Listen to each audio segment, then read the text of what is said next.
Mummy bathroom ಅದು ಬಾಳ smell ಬರತೈತಿ, ಏನ್ ಮಾಡ್ಬೇಕು ಅದಕ್ಕೆ? ಏನು ಇಲ್ಲವ ರೂಮ್ ಫ್ರೆಶ್ನರ್ ಟ್ಯಾಬ್ಲೆಟ್ ಆಗ್ಯಾವಲ್ಲ, ಪದೇ ಪದೇ ಕೊಂಡು ತರಕಾಗಂಗಿಲ್ಲ. ಮನ್ಯಾಗ ಇರುದ್ರಲೇನ ಅವ್ನ ಹೆಂಗ್ ಮಾಡುದತ್ ಹೇಳಿ ನಾ ತೋರಿಸ್ತೇನೆ ಬಾ. ಇವಾಗ ನೋಡು, ಒಂದು ಪ್ಲೇಟು, ಆಮೇಲೆ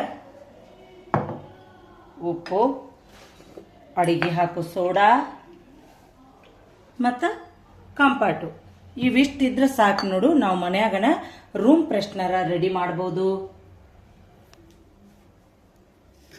ಇವಾಗ ನೋಡು, 2 ಸ್ಪೂನ ಸಣ್ಣ ಉಪ್ಪು ಹಾಕಬೇಕು. ನೋಡ್ಬೋದು 2 ಸ್ಪೂನ. ಆಮೇಲೆ ಒಂದು ಅರ್ಧ ಸ್ಪೂನ ಸೋಡಾ. ಇದಕ್ಕಿವಾಗ ಎದಕ್ಕಂದ್ರೆ ಘಮ ಕೊಡೋದಕ್ಕಾಗಿ ಇದನ್ನು ಹಾಕೋದು ನೋಡು. ಇದನ್ನ ಏನು ಮಾಡ್ಬೇಕಂದ್ರೆ ಇದಕ್ಕೆ ಹಾಕ್ಬೇಕು ನೋಡಿ, ಕಂಫರ್ಟ್.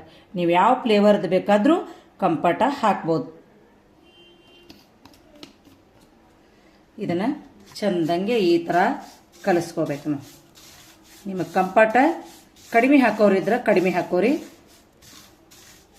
ಇಷ್ಟ ಹಾಕೋರಿದ್ರೆ ಇಷ್ಟ ಹಾಕ್ರಿ. ನೀವೇನು ಮಾಡ್ಬೇಕಂದ್ರೆ ಇದನ್ನು ಈ ಥರ ಟಿಶ್ಯೂ ಪೇಪರ್ ತಗೋಬೇಕು. ಆ ಟಿಶ್ಯೂ ಪೇಪರ್ನ್ಯಾಗ ಒಂದು ರೂಮಿಗೆ ಇಷ್ಟು ಹಾಕಿಟ್ರೆ ಸಾಕು ನೋಡ್ರಿ. ಇಷ್ಟು ಹಾಕಿಟ್ಟ ಇದನ್ನೇನು ಮಾಡ್ಬೇಕಂದ್ರೆ ಪೇಪರ ಫೋಲ್ಡ್ ಮಾಡಬೇಕು. ಈ ಥರ ಫೋಲ್ಡ್ ಮಾಡಿಟ್ರಂದ್ರೆ ಇದು ಪೇಪರ ಈ ಥರ ತಂಪು ಏನಾಗ್ತದಲ್ಲ, ಇದನ್ನು ಬಾತ್ರೂಮ್ ಆತು, ಕಮೋಡ್ ಆತು, ಮತ್ತು ಟಾಯ್ಲೆಟ್ ರೂಮ್ನಾಗ ಆತು ಈ ಥರ ಇಟ್ಟು ಅಂದ್ರೆ ಇದ ತೋದದ ಹಸಿದ್ರಿಂದ ವಾಸನೆ ಎಲ್ಲ ಘಮ ಘಮ ಅಂತತಿ.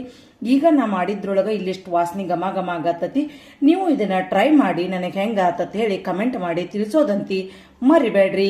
ಈಜಿ ಟ್ರಿಕ್ ಐತಿ ನೋಡ್ರಿ.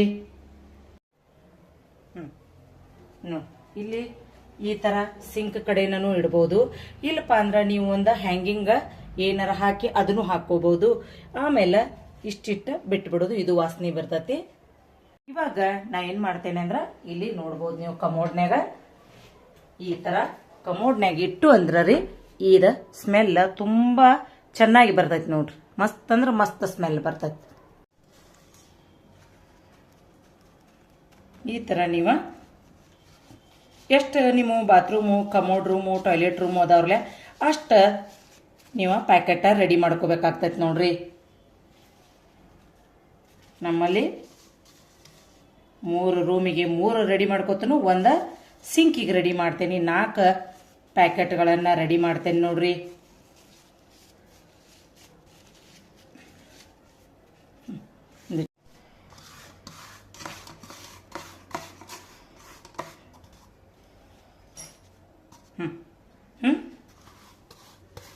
ಸ್ವಲ್ಪನೂ ವೇಸ್ಟ್ ಮಾಡಬೇಡ್ರಿ, ಯಾಕಂದ್ರೆ ಅದೇನ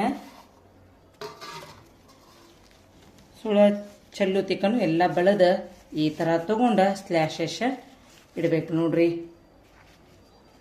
ಬರ್ರಿ ಇವಾಗ ನಾನು ಎಲ್ಲೆಲ್ಲಿ ಇಡ್ತೇನೆ ಅಂತ ತೋರಿಸ್ತೇನೆ. ಇಲ್ಲಿ ನೋಡ್ಬೋದು ಬಾತ್ರೂಮ್ ಇದನ್ನು ಒಂದು ಇಟ್ಬಿಟ್ಟೇನಿ.